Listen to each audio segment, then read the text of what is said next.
దేశవ్యాప్తంగా గత కొన్ని సంవత్సరాలుగా కేంద్రంలో బీజేపీ అధికారంలోకి వచ్చినా లేదంటే ఆంధ్రప్రదేశ్లో వైసీపీ అధికారంలోకి వచ్చినా ఎక్కువగా వినిపించిన పేరు పారిశ్రామికవేత్తలకు సంబంధించి అదానీ పోర్టులు కానీ అదానీ వ్యాపార సంస్థలకు సంబంధించి కానీ కేంద్రంతో ఉన్న సత్సంబంధాలు అటు నరేంద్ర మోడీతో అలాగే ఆంధ్రప్రదేశ్కి సంబంధించి జగన్తో ఉన్న సత్సంబంధాలు ఆ నేపథ్యంలోనే ఇక్కడ పోర్టులకు సంబంధించి ఆయన తీసుకొచ్చిన ఆయన కట్టబెట్టిన ఇప్పుడు అలాంటి అదానీ మీద విదేశాల్లో కేసులు నమోదయ్యాయి. అమెరికాలో అక్కడ అదానీ వ్యాపార సంస్థలకు సంబంధించి ఒక రకంగా వైఎస్ఆర్సీపీ లేదంటే జగన్మోహన్ రెడ్డి రాజకీయ భవిష్యత్తును పాతర వేయడానికి రాజకీయంగా అదానీని వాడుకుంటున్నారా అనే చర్చ కూడా నడుస్తుంది. అసలు ఏం జరిగింది, నిజంగా అదానీ నుంచి భారీగా వేల కోట్లు లక్షల కోట్లు లంచాలు తీసుకున్నది ఎవరు, తీసుకుని రాజకీయం చేశారు? ఇది జగన్కి అటు మోడీకి ఇద్దరికి దెబ్బ కొట్టే వ్యూహం ఏమన్నా నడుస్తోందా? ఇదే అంశం మీద చర్చించే ప్రయత్నం చేద్దాం. సార్, అసలు ఏంటి అదానీ వ్యవహారం? ఒకప్పుడు చాలా గొప్పగా చెప్పుకున్న అదానీ గురించి, అదానీ వస్తేనే రాష్ట్రాలు బాగుపడతాయి, అదానీ పెట్టుబడులు పెడితేనే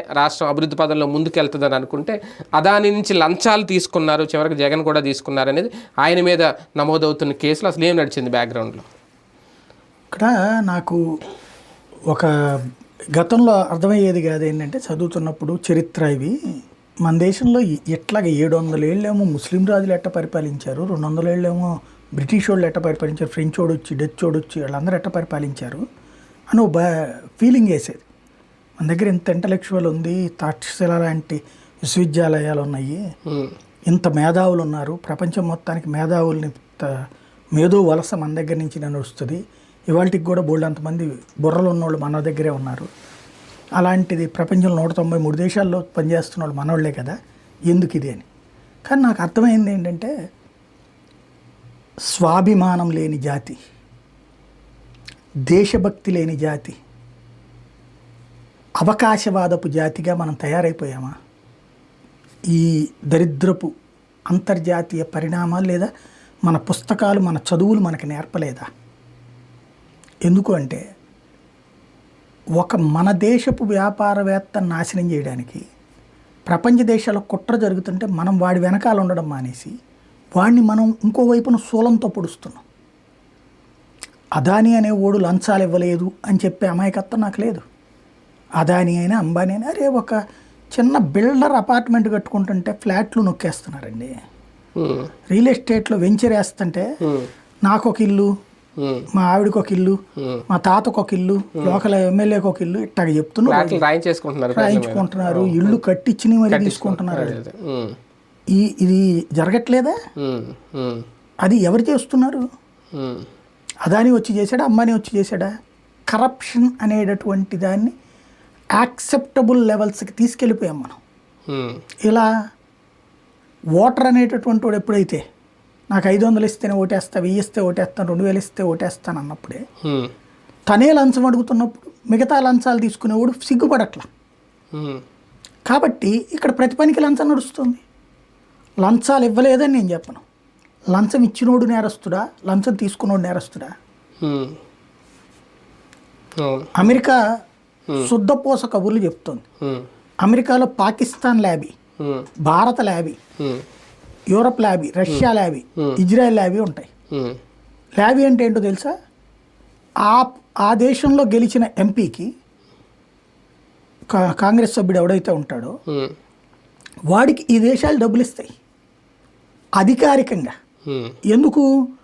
ఆ దేశంలో కూర్చుని ఆ దేశ ప్రయోజనాలు మన దేశానికి వచ్చేటట్టు చూడటం, లేదా మన దేశం గురించి పాకిస్తానుడు అక్కడ ఒక కథ నడుపుతాడు మన మీద అగెనిస్ట్గా, వాడు పాకిస్తాన్ డబ్బులు తీసుకుని అమెరికా ఎంపీనే మన మీద చురకలేస్తాడు.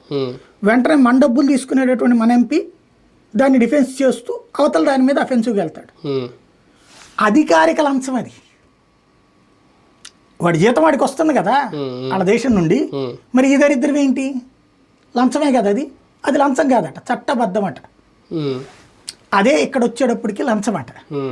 నెంబర్ 1 మామూళ్ళు తీసుకోవడం లేదు అని నేను చెప్పా. జగన్కి ఇచ్చి ఉండొచ్చునేమో, నేను అది కూడా లేదు అని కూడా డెనై చేయను బేసిక్గా. కానీ ఇక్కడ మనం చూడాల్సింది దేశం మీద జరుగుతున్న కుట్రని మర్చిపోతున్నాం. అదానీ మీద జరుగుతున్న కుట్ర ఈ దేశం మీద కుట్ర, ఈ దేశం మీద కుట్ర.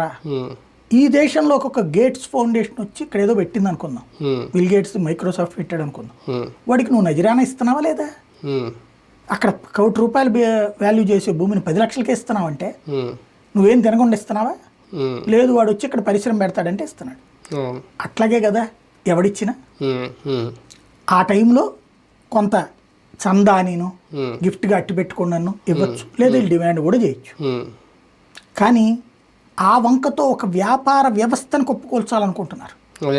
ఈ దేశ ఆర్థిక వ్యవస్థను కొప్పుకోల్చాలనుకుంటున్నారు. అదానీలు, అంబానీలు, మహేంద్రాలు, టాటాలు వీళ్ళందరూ ఎదగడం వల్లే కదా వాళ్ళ భారతదేశం టాప్ 5కి వచ్చేసాం, టాప్ 4కి వచ్చేసాం. మొన్ననే జపాన్ క్రాస్ చేసాం మనం. రేపు మార్చి తర్వాత అది అధికారికంగా వచ్చేస్తారు.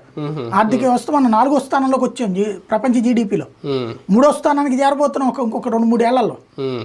చైనా తర్వాత స్థానంలో మనం ఉండబోతున్నాం. దీన్ని దెబ్బ కొట్టాలంటే ఎక్కడ కొట్టాలా? ఎందుకని ఎప్పుడైతే టాప్ 5 కంట్రీస్ చూసుకుంటారు లిస్ట్ ఎవడన్నా ఇన్వెస్ట్ చేసేటప్పుడు, ఇప్పుడు విపరీతంగా పెట్టుబడిదారులు వస్తున్నారు ఇండియాకి. వాడిని కంట్రోల్ చేయాలి అనేటటువంటి, అంటే ఎదిగే వ్యవస్థని కంట్రోల్ చేయాలి అనే గ్రూప్స్ ఉంటాయి అమెరికాలో. అమెరికాకి పోటీ రాకూడదు భవిష్యత్తులో, ఎవడు తొక్కి పడేయాలి ముందు. ఆయన పేరేంటి, రాకెట్రీ సినిమా. ఎప్పుడు క్రయోజనిక్ రాకెట్ రావాలి మనకి? సైంటిస్ట్ని దొంగ కేసులు పెట్టించారు. ఎవడు పెట్టాడు కేసు? అమెరికా వాడు వచ్చి పెట్టాడా? మన దేశంలో దరిద్రుడు పెట్టాడు. ఇస్రో ఎదగకుండా ఆపింది ఎవరు? ఆ రోజు నుంచి. అట్లాగే అణుబాంబులు తయారు చేస్తున్నప్పుడు ఇక్కడ అమెరికా వాడికి ఇన్ఫర్మేషన్ ఎట్ట వెళ్ళింది? మన దగ్గర ఉన్న దొంగలు అణ్వస్త్ర పరీక్షలని ఆపడానికి ఆ రోజున కుట్ర పన్నినటువంటి. ఇట్లాగా అక్కడ సోరోస్ అని ఒకడు ఉంటాడు, పెద్ద దగులుబాజీ వాడు. ప్రపంచవ్యాప్తంగా డిజిటల్ మీడియాలో హైయెస్ట్ ఇన్వెస్ట్మెంట్స్ వాడిది. ప్రపంచవ్యాప్తంగా సైకలాజికల్గా మన మైండ్లని తిప్పేటటువంటి కథలు నడిపేటటువంటి వాళ్ళకి ఫండింగ్ చేస్తాడు వాడు. మ్యాటర్ వాళ్ళు ఇస్తారు. ఈ సోరోస్కి తోడు ఎవరయ్యా అంటే డీప్ స్టేట్ టీమ్ అంటారు. FBI, American FBI, CIA, Soros, తర్వాత గేట్స్ ఫౌండేషను, ఇట్లా మొత్తం ఒక 60 సంస్థల దాకా ఉన్నాయి. వీళ్ళ పని ఏంటయ్యా అంటే వీళ్ళు చైనా సైకిల్తో అమెరికాలో పనిచేస్తుంటారు. అవతల వాళ్ళని ఒకటి వీళ్ళు చైనా జోలికి పోరు, చైనాని ఏం చేయరు. అమెరికా చైనాలకు పోటీకి వచ్చే వ్యవస్థలు నాశనం చేస్తుంటారు. ఇవాళ భారతదేశం, ఇవాళ అదానీ ఎందుకు వీళ్ళకి టార్గెట్ అంటే, ఇంతవరకు మనం పోర్టు మన దేశంలోకి వచ్చి మా పోర్టులో పెట్టుబడులు పెట్టండి బాబు అని అడుక్కున్నాం. ఇవాళ మన దేశంలో పోర్టు విదేశీ వాడికి ఎవరికి ఇవ్వట్ల మనం. అయితే ప్రభుత్వం లేకపోతే అదానీ కొంటాడు, లేకపోతే ఇంకోడు కొంటాడు. ఇక్కడ వాళ్ళకే ఇస్తున్నాం. అదే సందర్భంలో అదానీ వెళ్ళి బర్మాలో పోర్టు కొంటాడు, లేదంటే శ్రీలంకలో పోర్టు కొంటాడు. ఈ పోర్టులన్నీ ఇదివరకు ఎవరు కొనేవాళ్ళు? అమెరికా వాడు కొనేవాడు, యూరప్ దేశాలు కొనేవాడు. అంటే వాళ్ళు ఎలాగా ఒక ఆర్టిఫిషియల్ ఇది క్రియేట్ చేసి వాళ్ళ ప్రభుత్వాల చేత ఒత్తిడి తెచ్చి ఒక 100 కోట్ల అయ్యే పోర్టుని 5 కోట్లకు 10 కోట్లకు కొంటారు. అదే అదాని వాడికంటే ఇంకో రూపాయి ఎక్కువ వేసుకుంటున్నాడు. వేలంలో పార్టిసిపేట్ చేస్తున్నాడు ఇతను. వేలంలో అమెరికా వాళ్ళని కొడుతున్నాడు. అంటే వాళ్ళకి పోటీ వస్తున్నాడు. రెండవది, వరల్డ్ అంతా కూడా గ్రీన్ ఎకానమీ వైపుకి వెళ్ళిపోతుంది. క్రమంగా ఎలక్ట్రిక్ వెహికల్స్ రూట్లోకి పోతుంది. దీని ఎందుకంటే కాలుష్యాన్ని కంట్రోల్ చేయడానికి. ఈ ఎలక్ట్రిక్ వెహికల్స్కి పోయేటప్పుడు ఎలక్ట్రిసిటీ అనేది ప్రొడక్షన్ అతిపెద్ద ఇష్యూ. కరెక్ట్గా ఆ మార్కెట్ని వీడు క్యాప్చర్ చేసే ప్రయత్నం చేస్తున్నాడు ఈ స్టార్టింగ్ డేస్ కాబట్టి. ప్రపంచవ్యాప్తంగా విపరీతంగా పవర్ ప్రొడక్షన్ పెట్టేసేసి అన్ని దేశాలకు అమ్మే ప్రయత్నం చేస్తున్నాడు. ఈజ్ ఎ బిజినెస్ మ్యాన్ వాడు. ఇప్పుడు వాడిని కొట్టేయాల, కొట్టేసేస్తే అప్పుడు ఆ ప్లేస్లో అమెరికన్ కంపెనీలు దిగుతాయి. వీడేమి మానవతావాదని నేను చెప్పా, మామూలు వ్యాపారస్తులతో పోల్చుకుంటే వీడు క్రూడ్ బిజినెస్ మ్యాన్ అంతే. అదే సందర్భంలో ఎందుకు మిగతా వాళ్ళని ఈడని చేస్తున్నాడు, వీడిని అని చేసేటందుకు ఆడొస్తున్నాడు. భారతీయుడిగా నేనేం ఆలోచిస్తాను, నా దేశానికి సంబంధించిన పెద్ద కార్పొరేట్ వ్యవస్థలను తొక్కేస్తే మన దేశానికి కదా లాస్ అయ్యేది. ఇప్పుడు మన విదేశాల మీద డిపెండ్ అవ్వాలి. అంటే అలా చేయడమే వీళ్ళ కుట్ర అనేది మనకు ఎందుకు అర్థం కాదు. నెంబర్ 1 అంటే ఇక్కడ ఒకటి, ఇది ఓన్లీ అదాని మీద జరుగుతున్న కుట్ర, దేశం మీదో లేదంటే కేంద్రంలో అధికారంలో ఉన్న మోడీ మీదో జరుగుతున్న కుట్ర. దేశం మీద జరుగుతున్న కుట్ర, దానికి ఒక సోర్స్ అదాని. ఇంతకుముందు రఫేల్. ఇక్కడ మీరు అన్నిట్లో చూసుకుంటే ఈ దేశం మీద జరిగే కుట్రలో అమెరికా రష్యాలకు 2 లాబీలు ఉంటాయి. వీళ్ళ ఎట్లా ఉంటుందంటే మా దగ్గర ఆయుధాలు కొనుక్కుంటారు, మా దగ్గర ఆయుధాలు కొనుక్కుంటారు. అమెరికా వాడి కొంటున్నాం అనుకోండి, రష్యా వాడు దానికి సంబంధించిన సీక్రెట్స్ కొంతమంది నాయకులు, ప్రతిపక్ష నాయకులకి ఇస్తాడు. ఇచ్చి ఆ కాంట్రాక్ట్ క్యాన్సిల్ అయ్యే చూస్తాడు. 1985 నుండి నరేంద్ర మోడీ వచ్చిన 2014 దాకా ఒక్కటంటే ఒక్క యుద్ధ విమానం కొనలేదు అంటే అర్థం చేసుకోండి. అనేక సార్లు కొనడానికి ముందుకు రావడం, అప్పుడు బీజేపీ వాళ్ళకి ఇచ్చేవాళ్ళు వీళ్ళు ఫీడ్బ్యాక్లు, అపోజిషన్లో ఉన్నారు కాబట్టి. బీజేపీ వాళ్ళు అది పట్టుకుని హడావిడి చేసేవాళ్ళు, ఏది కొనకుండా అయిపోయినాయి. కాంట్రాక్టులు బిగిన్ చేయడం, రద్దు చేయడం, బిగిన్ చేయడం, రద్దు చేయడం. అదే రఫేల్ ఇష్యూలోకి వచ్చేటప్పుడు అందుకని G2G ఒప్పందం కుదుర్చుకున్నారు, అంటే ప్రభుత్వంతోనే ఒప్పందం. కానీ దాన్ని అమెరికన్ ల్యాబీ కొట్టింది, రష్యన్ ల్యాబీ కొట్టింది. ఎందుకు? ఫ్రాన్స్ వాడి దగ్గర కొంటున్నాం మనం. అది ఫ్రాన్స్ మళ్ళీ యూరోపియన్లో భాగస్వామి, కానీ ఫ్రాన్స్ దగ్గర కంటే నా దగ్గర కొనాలి కదా నువ్వు. నేను F-16 ఇస్తానంటే వద్దని నువ్వు రఫేల్ కొంటావేంటి? ఈ దీంతో జబగొట్టే ప్రయత్నం చేశారు. అప్పుడు చేసింది అమెరికానే, చైనా కలిసి. ఇప్పుడు చేస్తోంది అమెరికా, చైనా కలిసి. పైకి ఇద్దరు బద్ధశత్రువులే, వ్యాపారపరంగా ఇద్దరు జాయింట్గా కొడతారు. వాళ్ళ ప్రధాన లక్ష్యం ఏంటంటే భారత ఆర్థిక మూలాలైనటువంటి టాప్ 10 కార్పొరేట్ వ్యవస్థల్ని దెబ్బగొట్టేస్తే, గత్యంతరం లేని పరిస్థితి తీసుకొస్తే అప్పుడు విదేశాలకి సచ్చినట్టు ఆప్షన్ వస్తుంది. ఇదే ప్రధాన లక్ష్యంతో నడుస్తుంది. దానికి సాకులు 100 ఎత్తుకుతారు. ఇప్పుడు దాన్ని ఏమంటాం, లంచం ఇచ్చినోడు నేరస్తుడయ్యాడు. లంచం ఇవ్వబడింది ఇండియాలోనంట, ఇచ్చినోడు ఇండియా వాడట. ఇక్కడ సాగు ఇక్కడ చేస్తారు కదా, మధ్యలో వాడికి ఏంటి సంబంధం అంటే వాడి దేశంలో కొంతమంది వీడికి డిపాజిట్లు చేశారట కాబట్టి అంట. ఆ లెక్కనైతే అమెరికా వాడికి సంబంధించి వాడి దేశానికి సంబంధించినటువంటి అధికారులు, వాడి దేశానికి సంబంధించిన వ్యాపారస్తులు ఇక్కడ చేస్తున్న దాష్టికం ఎంత ఉంది? ఇప్పుడు దాని పేరు ఏమంటాం మనం, వ్యాక్సిన్. మన వ్యాక్సిన్ 400, ఆడి వ్యాక్సిన్ 2,500. మరి మన ప్రజలను దోచుకుంటున్నారని అమెరికా వాడి మీద కేసు పెట్టచ్చు కదా. ఇంకోటి, ఆ వ్యాక్సిన్ మెదడులో బ్లడ్ క్లాట్ చేసే ఇది ఉందని చెప్పి తర్వాత తేలింది. మరి ఆ కారణంగా అమెరికా మీద మనం కేసు పెట్టచ్చుగా, మనం పెట్టలేదు కదా. అంటే వాడి మీదకి మాత్రం మచ్చ రాకూడదు. వాడి కోసం మనం ఎంత త్యాగం చేసామంటే మన వ్యాక్సిన్ అందరికంటే ఫస్ట్ కనుక్కున్నది మనం, కానీ ఇది అమల్లోకి తేలా. వాడిది ఎంత అయ్యేదాకా ఆగాం 2-3 నెలల పాటు. ఈలోపు తయారీ చేపిస్తూ కూర్చున్నాం మనం. వాళ్ళిద్దరు అనౌన్స్ చేశాక బ్రిటన్ వాడిది, అమెరికా వాడిది, ఆ తర్వాత మనం అనౌన్స్ చేస్తే ఒప్పుకున్నారు. అంటే డామినేషన్ రోల్ అనమాట. భారతదేశ ఆర్థిక మూలాల మీద ఇదొక దెబ్బ. అదానిని తొక్కేయడం, లేదంటే అదాని మీద కేసులు పెట్టడం ఎంతవరకు అనుకోవచ్చు? మోడీ కూడా దీని మీద ఏమన్నా చెయ్యాలా రేపు? మోడీ మాట్లాడే క్రిందటిసారి కూడా అతనికి ఉన్నటువంటి అలవాటు అది. ఇంకోటి, ఈ డీప్ స్టేట్ టీమ్ తరపున భారత ఏజెంట్ రాహుల్ గాంధీ, అందులో డౌట్ ఏం లేదు. ఎందుకంటే ఆ డీప్ స్టేట్ టీమే ఇదంతా నడిపించేది.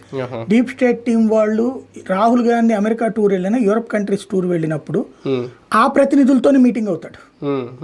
అది ఓపెన్ సీక్రెట్, దాచుకునేది కూడా లేదు అక్కడ.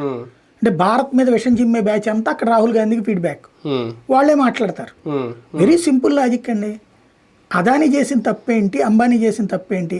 అంబానీ అనేవాడు రాకపోతే మీకు ఇవాళ రోజున సెల్ ఫోన్ ఇంత చీఫ్గా వస్తే, మన దేశంలో ఉన్నంత సెల్ ఫోన్ సిగ్నల్ చీఫ్ ప్రపంచంలో ఎక్కడుందో కనుక్కోండి, ఏ దేశంలోనన్నా, ఇంక్లూడింగ్ అమెరికా. ఎవడన్నా అంత మగాడు ఉన్నాడా? మరి మన ఇండియాలో జరుగుతోందే. ఇంటర్నెట్ రోజుకు 1.5 GB మనం వాడుతున్నామా, విదేశాలు వాడుతున్నారా? 1.5 మినిమం, మాక్సిమం 2-3 GB వాడుతున్నారు కదా. మరి ఎవరు సక్సెస్ఫుల్? అట్లాగే దానివల్ల ఎన్ని కోట్ల మందికి ఉద్యోగాలు వచ్చినాయి. ఇవాళ ఈ కోతలు కూసే వాళ్ళందరూ వాళ్ళ బిడ్డలందరినీ కార్పొరేట్ కంపెనీల్లో కాకుండా తీసుకెళ్లి చిల్లర కోట్ల, బడ్డీ కోట్ల పెట్టమనండి. ఉద్యోగాలు చేయడానికే మన బిడ్డలందరికీ కార్పొరేట్ కంపెనీలు కాదు, కానీ కార్పొరేట్ కంపెనీల వాళ్ళందరూ దోపిడీదారులు. కానీ కాంగ్రెస్ అధికారంలో ఉన్న చోట మరి అదానితో టర్మ్స్ కట్ చేసుకుంటారా? రేపు పొద్దున క్యాన్సిల్ చేస్తారా? క్రిందసారి రాహుల్ గాంధీ మాట్లాడాడు. ఇప్పుడు దీంట్లో ఏం బయటపడింది? ఒక్కటంటే ఒక్క బీజేపీ స్టేట్ వాడు కూడా డబ్బులు తీసుకోవాలి.